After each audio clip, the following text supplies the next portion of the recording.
برادران عزیز، وہ آیت ہمارے سامنے آ جاتی ہے کہ جہاں پروردگار عالم نے دستور تبلیغ دیا کہ کس طرح سے تبلیغ کرنی ہے. ذرا سا ان آیتوں کے اوپر، اس آیت پہ خاص طور پر توجہ کیجیے گا. یہ سورہ نحل قرآن مجید کا 16واں سورہ ہے اور اس کی آیت کا نشان ہے 125. آخری آیتوں میں آپ کو یہ ملے گی کہ جہاں پروردگار عالم یہ ارشاد فرماتا ہے ادعو، اے حبیب بلائیے، الی سبیل ربکا، اپنے رب کے راستے کی طرف ان کو بلائیے. اور کیسے بلائیے؟ 3 چیزیں یہاں پر بیان کی گئیں. بالحکمہ، حکمت کے ساتھ بلائیے. والموعظۃ الحسنہ، اچھی طرح سے نصیحت کریں. وجادلہم باللتی ہی احسن، اور جب ان سے جدال کریں، بحث کریں تو جدال بھی اچھے طریقے سے کریں. دیکھیے برادران عزیز، موعظے کے ساتھ کہا گیا موعظہ حسنہ ہونا چاہیے، جدال کے ساتھ کہا گیا جدال احسن ہونا چاہیے، جدال حسن ہونا چاہیے. ان دونوں کے اندر یہ کیا لفظ ہے جو پروردگار نے استعمال کیا؟ دیکھیے، حکمت، موعظہ حسنہ، جدال احسن. آیت اللہ محمد مظفر ان کی ایک بہت مشہور کتاب ہے جو مدرسے کے اندر پڑھائی بھی جاتی ہے، کورس کے اندر شامل ہے، جس کا عرفی نام پڑ گیا یعنی عرف طلاب میں منطق مظفر. اس کے ہاں برہان کی جو بحث ہے، یعنی اب آپ ظاہر ہے کہ میں بہت زیادہ ٹیکنیکل گفتگو کے اندر آپ کو انگیج نہیں کروں گا، مگر جو منطق یا لاجک ہے اس کے 3 حصے عام طور پر کیے جاتے ہیں. کچھ تصورات کی بحث ہے، کچھ تصدیق کی بحث ہے، اور پھر اس کے بعد ایک تیسرا حصہ ہے کہ جس کو کہا جاتا ہے صنعت خمس، کہ وہ 5 صنعتیں کہ جن کو استعمال کیا جاتا ہے. اس کے اندر سر فہرست ہے برہان، دلیل.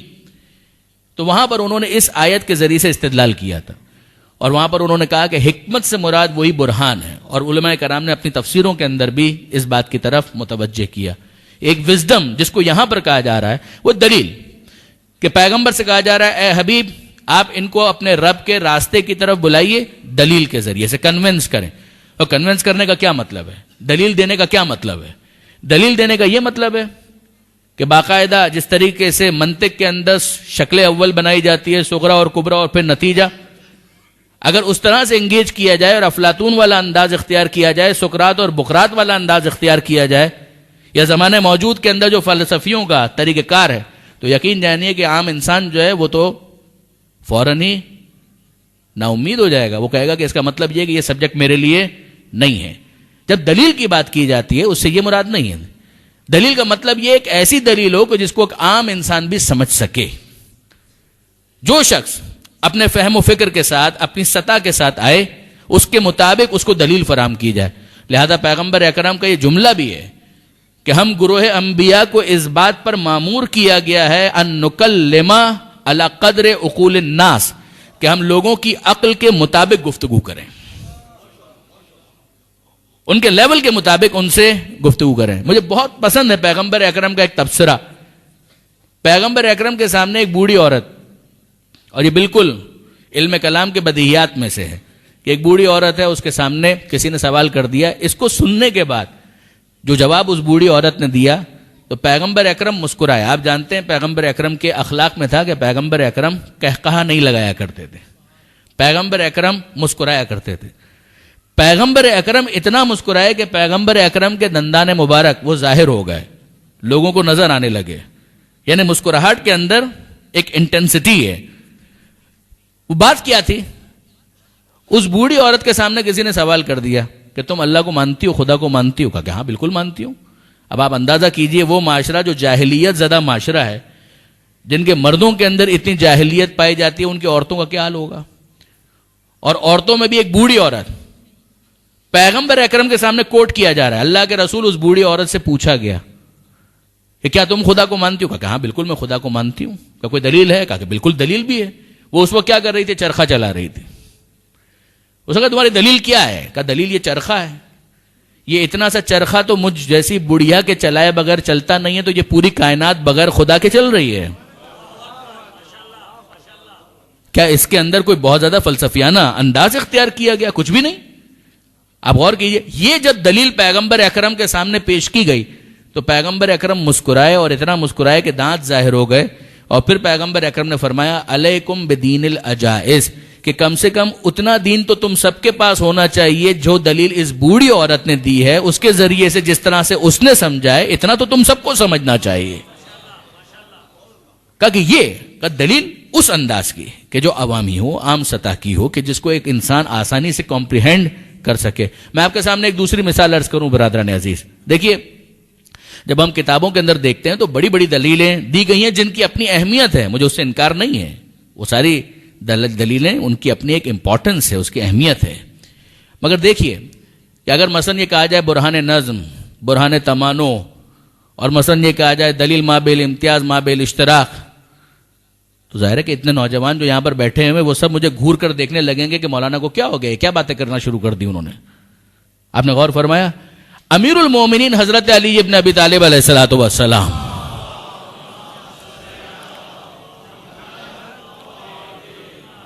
نہج البلاغہ کے اندر مولا کائنات کس طرح سے دلیل فراہم کرتے ہیں، کہ وہی جو پیغمبر اکرم کے علوم کے وارث ہیں وہ کس طرح سے پریزنٹ کرتے ہیں. امیر المومنین فرماتے ہیں کہ دیکھو جتنے انبیاء آئے آدم سے لے کر خاتم تک ان سب نے ایک خدا کی بات کی ہے. اگر کوئی دوسرا خدا ہوتا تو کیا خالی بیٹھ جاتا؟ آدم آئے وہ کہہ رہے ہیں خدا ایک ہے، ابراہیم آئے وہ کہہ رہے ہیں خدا ایک ہے، نوح آئے وہ کہہ رہے ہیں خدا ایک ہے، آخری نبی آئے وہ کہہ رہے ہیں خدا ایک ہے، وہ سب کے سب کہہ رہے ہیں خدا ایک ہے. اگر وہ دوسرا خدا ہوتا تو وہ بھی اپنے نبیوں کو بھیجتا. یہ کیسے ہو سکتا ہے کہ ایک تو بھیج رہا ہے اور دوسرا خاموش بیٹھا ہوا ہے؟ یا وہ نہیں ہے یا وہ عاجز ہے. اگر نہیں ہے تو بات ختم ہو گئی، اور اگر عاجز ہے تو اس کا عاجز ہونا خود اس بات کی دلیل ہے کہ جو عاجز ہوتا ہے وہ سب کچھ ہو سکتا ہے، خدا نہیں ہو سکتا. آپ نے غور فرمایا یہ دلیل پیش کرنے کا وہ انداز جو معصومین کے ذریعے سے ہم تک پہنچا. اب آئیے اس کے بعد دوسری چیز جو وہاں پر بیان کی گئی وہ کیا ہے؟ حکمت کے ذریعے سے کا موعظہ حسنہ، کہ اچھی طریقے سے نصیحت کرنا. اور تیسرا کیا ہے؟ کا جادلہم باللتی ہی احسن، بحث بھی اگر کرنی ہے تو اچھی طریقے سے بحث کرنی ہے. کیا مطلب؟ ایسی بحث کہ جس کے اندر حسن ہو، بیوٹی ہو. ایک وہ انداز ہوتا ہے کہ جس کے اندر اس بات کی کوشش کی جاتی ہے کہ سامنے والے کا کریکٹر ایسیسینیشن کر دیا جائے، لیگ پولنگ کی جائے، تو اس کو یہ احساس وہ آفینڈڈ فیل کرے گا، تو بات اگر صحیح بھی ہوگی تو وہ مانے گا نہیں، دل دور ہو جائے گا. آپ غور فرمائیے گا کہ ان سے اگر بحث بھی کرنی ہے تو اس طرح سے بحث کرو جو جدال احسن ہو. ایک ہوتا ہے چڑھائی کرنا، چھا جانے کی کوشش کرنا، اسلام اس کا مخالف ہے. آپ دیکھیے برادران عزیز، پروردگار عالم نے سورہ قصص 28واں سورہ ہے، وہاں پروردگار عالم یہ ارشاد فرماتا ہے کہ تلک الدار الاخرہ، وہ آخرت کا گھر، نجعلھا، وہ ہم قرار دیتے ہیں، للذین، ان لوگوں کے لیے، لا یریدون علوا فی الارض، جو زمین پر چھا جانے کا ارادہ نہیں رکھتے، والعاقبۃ للمتقین، اور عاقبت وہ صاحبان تقوی کے لیے. یہ کیا ہے؟ پروردگار عالم وہاں پر بھی یہی سمجھا رہا ہے کہ تم چھا جانے کی کیوں کوشش کرتے ہو؟ یہ تمہارا ارادہ کیوں ہے کہ سامنے والے کو مغلوب کر لو؟ نہ، اپنی بات پیش کرو، اپنی بات بیان کرو. تمہیں ڈیفینس کرنا پڑ جائے ایک الگ بات ہے، ورنہ تمہارا ارادہ یہ کیوں ہو کہ سامنے والے کو کسی طریقے سے لیٹ ڈاؤن کرنا ہے، کسی طریقے سے سامنے والے کو ذلیل کرنا ہے. کیوں یہ ارادہ ہو؟ کہ یہ ارادہ تمہارا نہیں ہونا چاہیے. وہاں پر ہم دیکھتے ہیں پروردگار کہتا ہے جدال کرو، جدال احسن. جدال کا مطلب بحث کرنا. کیا فرق ہے اس میں اور اس برہان کے اندر، دلیل کے اندر؟ ایک فرق ہے. دیکھیے برادران عزیز، بحث کا مطلب یہ ہے، جدال کا مطلب یہ ہے کہ کوئی کامن ڈینومینیٹر موجود ہو، کوئی ایسی جگہ ہو کہ جہاں سے گفتگو کو شروع کیا جا سکے، کوئی ایسا نقطہ ہو جو ایگریڈ اپون ہو، جو مسلمات میں شمار ہو. میں آپ کی خدمت میں آسان سی مثال عرض کروں. مباہلہ کے اندر کیا ہوا تھا؟ پروردگار عالم نے جو آیتیں نازل کی ہیں سورہ آل عمران کی، اگر آپ ان کو دیکھیں، نصارہ نجران آتے ہیں، پیغمبر اکرم کے سامنے سوال کرتے ہیں، پیغمبر اکرم قرآن کی آیتوں کی روشنی میں ان کو جواب دیتے ہیں. ان کے اعتراضات میں سے ایک اعتراض یہ تھا نا کہ بھائی عیسیٰ علیہ السلام کا باپ کون ہے؟ کیونکہ کوئی ان کا باپ نہیں ہے، لہذا پروردگار عالم معاذ اللہ ان کا باپ ہے. آپ غور کیجئے، اگر یہاں پر لیٹ ڈاؤن کرنا ہو تو کتنی گنجائش موجود ہے؟ اگر سامنے والے کو، فریق مخالف کو ذلیل کرنا ہو تو کتنی گنجائش موجود ہے؟ بہت کچھ ایسا کہا جا سکتا ہے کہ جس سے وہ بالکل آفینڈڈ بھی فیل کرے گا، مغلوب بھی ہو جائے گا، کچھ بول بھی نہیں پائے گا.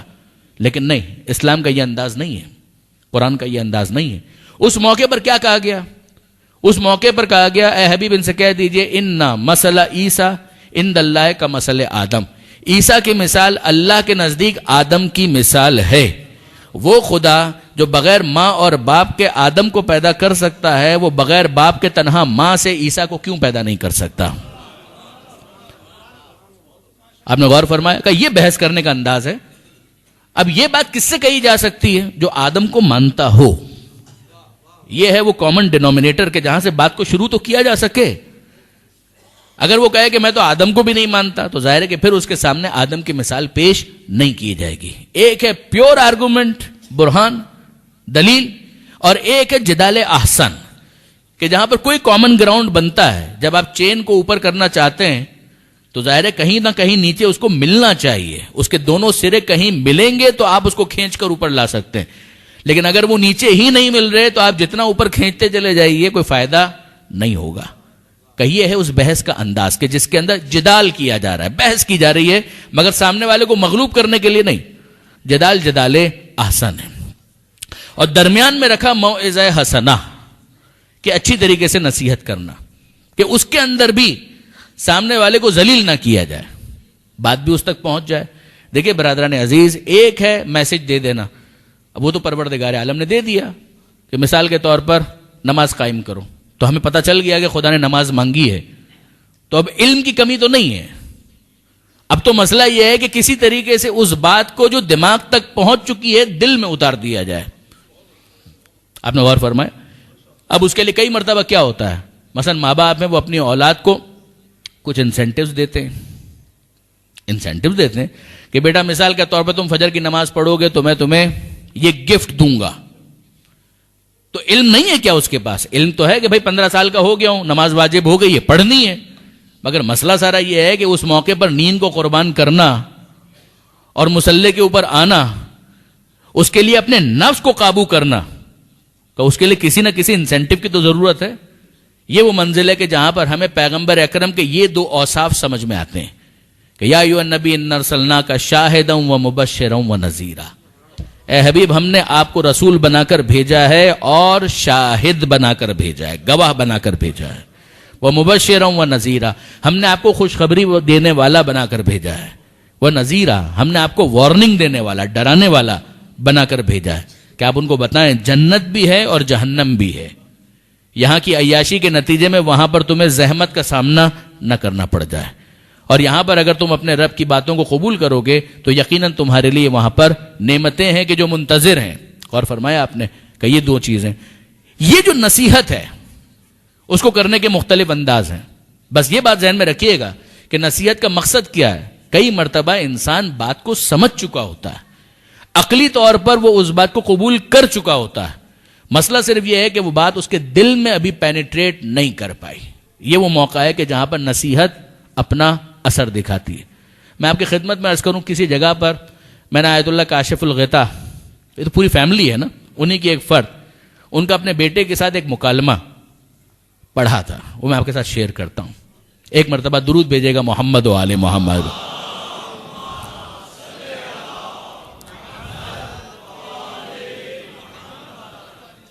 ان کے بارے میں لکھا ہے، اور تربیت ہی کہ کسی آرٹیکل میں یہ بات لکھی ہوئی تھی کہ وہ صبح نجف حرم امیر المومنین، اب تو ماشاءاللہ زائرین اتنی بڑی تعداد میں جاتے ہیں کہ میرا اندازہ ہے کہ 50% تو یہاں پر بھی وہ مومنین ہوں گے کہ جنہوں نے کربلا اور عراق اور نجف کی زیارت کی ہوگی۔ پروردگار ہر ایک کو بار بار نصیب کرے۔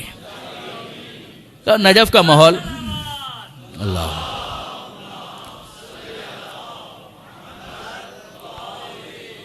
نجف کا ماحول، اور آیت اللہ کاشف الغطا اپنے گھر سے فجر کی نماز پڑھنے کے لیے نکل رہے ہیں۔ بیٹا ہے، جوان ہے، اور انہوں نے اس کو جگایا، بیدار کیا، بیٹا نماز کا وقت ہو گیا ہے، چلو۔ اس نے کہا بابا آپ چلیں، میں پیچھے آتا ہوں۔ تو وہ آیت اللہ کاشف الغطا کو تو معلوم ہے کہ اس کا کیا مطلب ہے۔ بیٹا اگر یہ کہہ رہا ہے تو اس کا مطلب یہ ہے کہ تھوڑی سی وہ لبرٹی لے کے باپ چلا جائے تو ہو سکتا ہے کہ پھر اس کے بعد کروٹ بدل کر، بچہ تو بچہ ہے، جوان ہے بھی نیا نیا، تو ظاہر ہے اس طرح کی چیزیں تو ہوں گی، نیچرل ہے۔ تو اس نے اس طرح سے کہا کہ بابا آپ چلیں، میں پیچھے آتا ہوں۔ کہا کہ نہیں بیٹا، ہم ساتھ ہی چلتے ہیں، ویٹ کرتے ہیں، آپ کا انتظار کرتا ہوں، اس کے بعد ساتھ چلیں گے۔ اب اس کو سمجھ میں آیا کہ اچھا اب تو باپ جائے گا نہیں، تو اس کو اٹھنا پڑا. اتنا احترام تو تھا اس کے دل میں. وہ کھڑا ہو گیا، وضو کیا، اور باپ اور بیٹے دونوں اپنے گھر سے پیدل حرم کی طرف جانے لگے. راستے میں کچھ فقیر نظر آئے جو حرم کے دروازے پر بیٹھے ہوئے تھے. اب یہ جملہ دیکھیے آیت اللہ کاشف الغطا کیا کہتے ہیں. انہوں نے کہا بیٹا ایک بات بتاؤ، یہ فقیر جو یہاں پر بیٹھے ہیں ان کو کتنی بھیک مل جائے گی؟ کہا بابا کچھ پیسے تو مل جائیں گے. اب میں کرنسی تبدیل کر رہا ہوں کہ مثلا ہم روپے کے اندر کہیں کہ مثلا بابا ہو سکتا ہے سارا دن اگر بیٹھیں 25 50 100 روپے ان کو مل جائیں گے، 200 روپے مل جائیں گے، یہی مل جائے گا. کہا ایک بات بتاؤ، کیا یہ یقین سے جانتے ہیں اس بات کو کہ اتنے پیسے ان کو مل جائیں گے؟ صبح صبح اگر بیٹھے ہیں یہاں پر، کیا ان کو یقین ہے کہ اتنے پیسے اپنی رات قربان کر کے، اپنی نیند قربان کر کے یہاں پر آ کر بیٹھ گئے، تو کیا ان کو یقین ہے کہ 100 روپے ان کو مل جائیں گے؟ کہا کہ نہیں بابا یقین تو نہیں ہوگا، لیکن ایک امکان، شک کی حالت میں ہوں گے، مگر بہرحال ایک امکان تو ہے، شاید مل جائیں. اب وہ نصیحت کا جملہ ان کی طرف سے آتا ہے کہ بیٹا یہ مشکوک فائدے کے لیے اپنی نیند قربان کر کے یہاں پر آ کر بیٹھ گیا. اگر تمہیں واقعاً اس ثواب پر یقین ہو کہ جو فجر کی نماز حرم امیر المومنین کے اندر پڑھنے کا ہے، تو کیسے ممکن ہے کہ تم بستر پر سوتے رہ جاؤ اور یہاں پر نہ آؤ؟ وہ مشکوک فائدے کے لیے اپنا بستر چھوڑ سکتا ہے، تم یقینی فائدے کے لیے اپنا بستر نہیں چھوڑ سکتے. اب یہاں پر کیا کیا گیا ہے برادران عزیز؟ علم کی جہاں تک بات ہے، سمجھانے کی جہاں تک بات ہے، وہ تو پہلے اس کو معلوم ہے کہ فجر کی نماز واجب ہے. میں 15 سال کا ہو چکا ہوں، بلکہ 15 سال سے کچھ پہلے ہی عام طور پر لڑکوں کے اوپر نماز واجب ہو جاتی ہے، اس کو معلوم ہے. مگر مسئلہ سارا یہ ہے کہ وہ چیز جو اس کی عقل کے اندر ہے، علم بن کر ہے، اب اسے اخلاق کا حصہ بنانا ہے، اسے دل میں اتارنا ہے. تو اس کے لیے ایک نصیحت کا موقع تلاش کرنا ہوگا. اگر وقت سے پہلے بار بار ایک ہی جملے کو تکرار کیا جائے وہ بات ضائع ہو جائے گی، اور اگر وقت کو مس کر دیا جائے تو اپارچونٹی لاسٹ. اب آپ کی خدمت میں عرض کروں برادران عزیز کہ اب ذرا آئیے اور سیرت پیغمبر ختمی مرتبت احمد مجتبی محمد مصطفیٰ صلی اللہ علیہ وآلہ وسلم،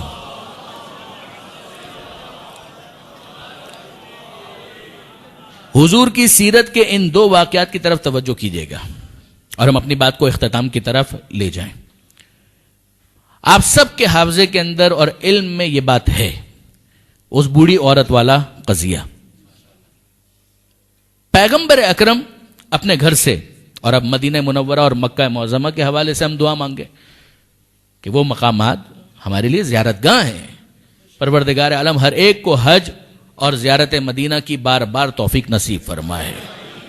تو آپ جا کر اس محلے کو دیکھیں کہ جہاں پر پیغمبر اکرم رہا کرتے تھے، محلہ بنی ہاشم.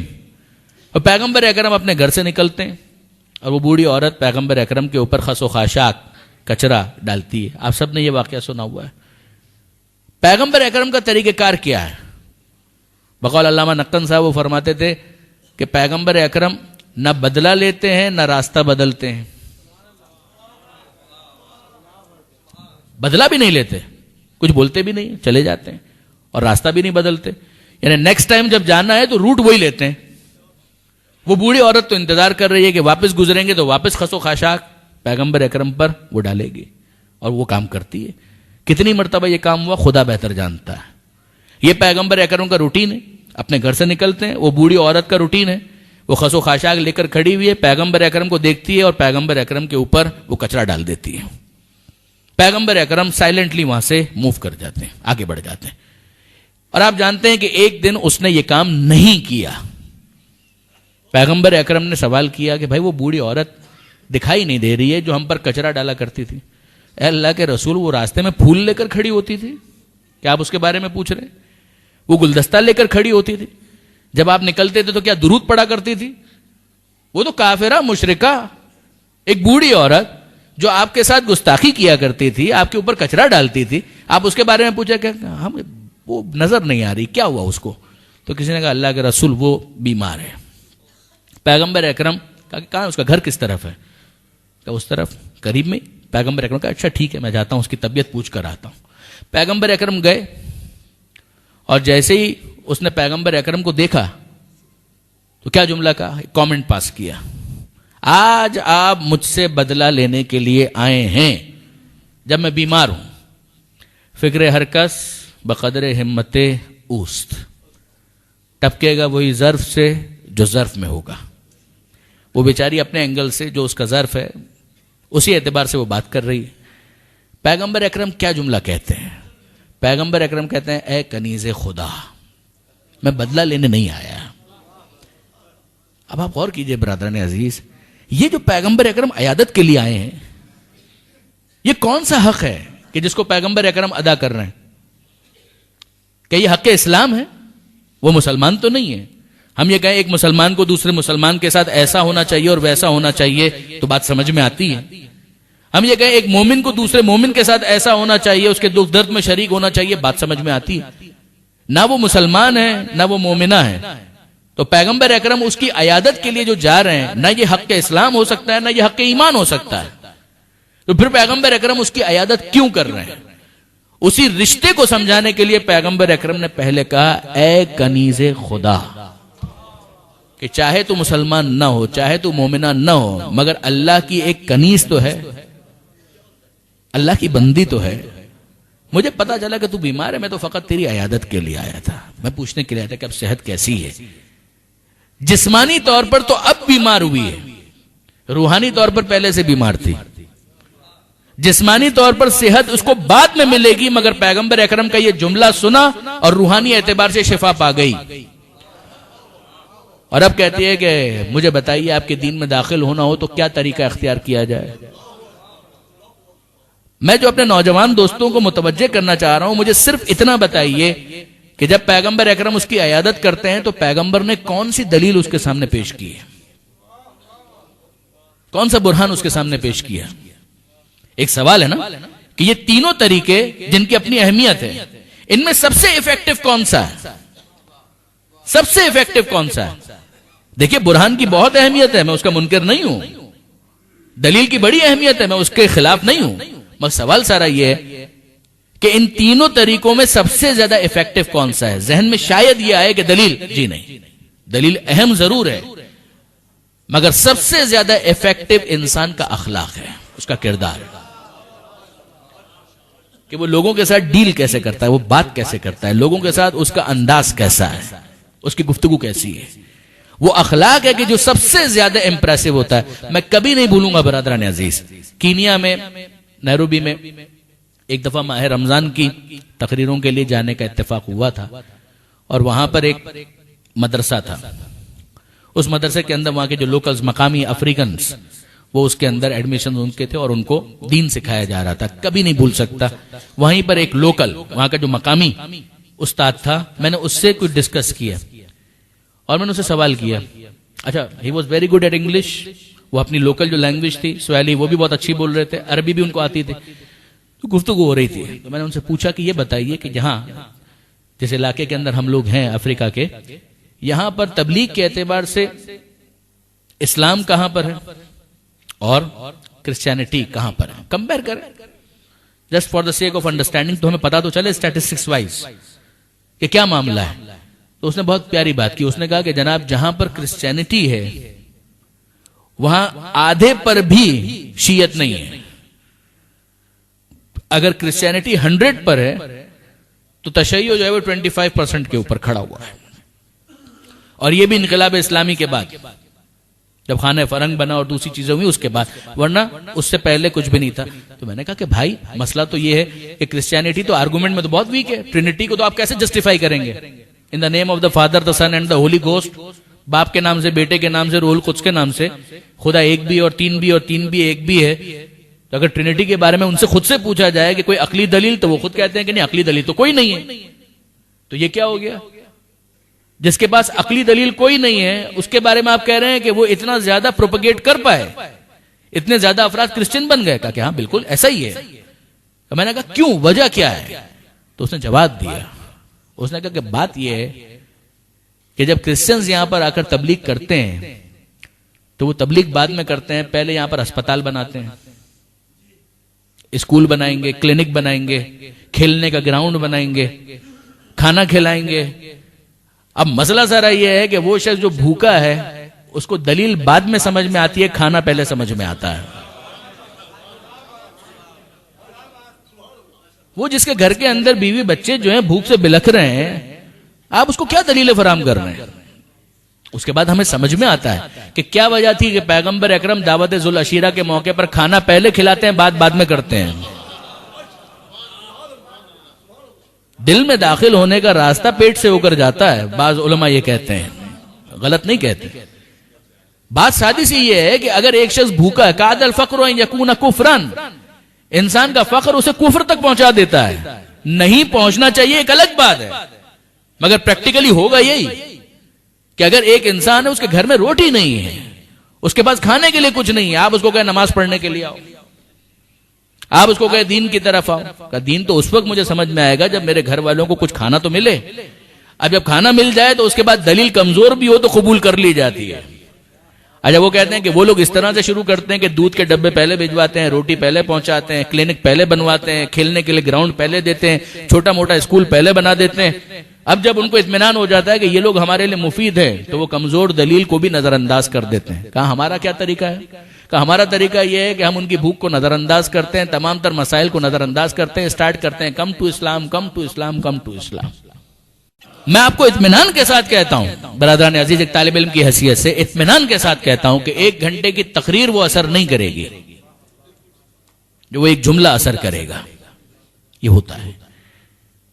امیر المومنین حضرت علی ابن ابی طالب علیہ الصلوۃ والسلام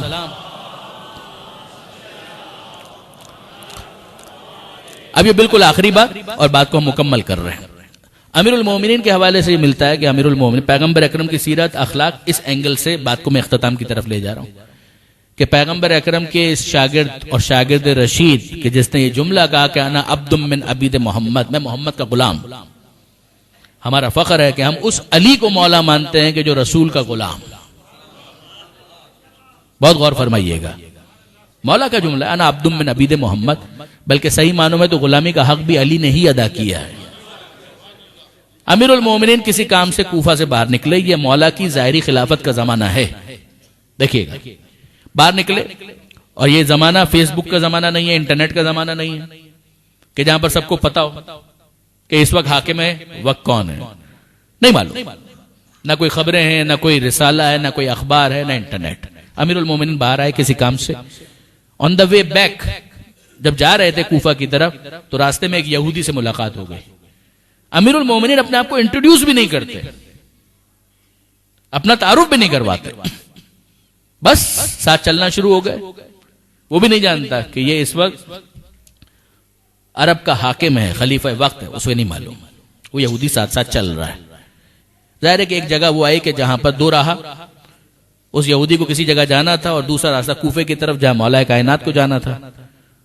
خدا حافظی ہو گئی، یہ اپنے راستے پر آگے بڑھنے لگا اور پیچھے اس نے محسوس کیا کہ ارے ابھی جس سے خدا حافظی ہوئی ہے وہ تو پیچھے پیچھے آ رہا ہے، مڑ کر دیکھا ارے تو علی آ رہے ہیں، تو سوال کیا آپ شاید بھول رہے ہیں، آپ کا راستہ اس طرف ہے۔ اب اس بیچارے کو تو نہیں معلوم ہے کہ یہ وہ ہے کہ جو زمین کے راستے کو کیا بھولے گا جو آسمان کے راستوں کو زمین سے زیادہ جانتا ہے۔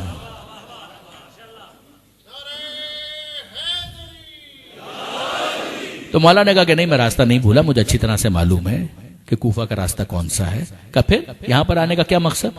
کہا کہ بات سادی سی اتنی ہے کہ میں جس دین کا ماننے والا ہوں، جس اسلام کو میں مانتا ہوں، ہمارے رسول کا ایک پیغام ہے۔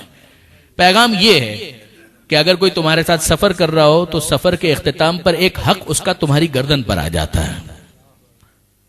میں تو بس اس حق کو ادا کرنے کے لیے چاہ رہا تھا کہ تھوڑا اور تمہیں کمپنی دوں، مشایعت کروں، پھر اس کے بعد میں اپنی راہ پر چلا جاؤں گا۔ کہا اب مجھے سمجھ میں آیا، وہ یہودی کہتا ہے کہ اب مجھے سمجھ میں آیا کہ اسلام کیسے پھیلا، اسلام کیسے پھیلا۔ یہ ہے وہ کردار کی تبلیغ برادران عزیز۔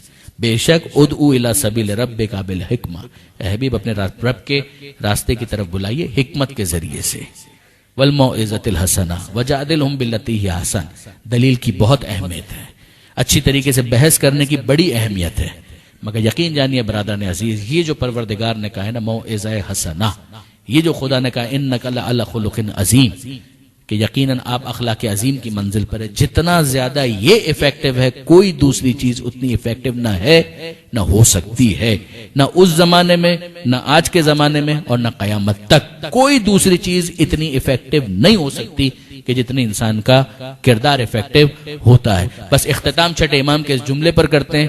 چھٹے امام یہ جملہ کہتے ہیں کونو دعات الناس الی اللہ بغیر السنتکم، لوگوں کو اللہ کی طرف اس طرح سے بلاؤ کہ تمہیں تمہاری زبان استعمال نہ کرنا پڑے. برحمتك يا أرحم الراحمين وصلى الله على محمد وآله الطاهرين.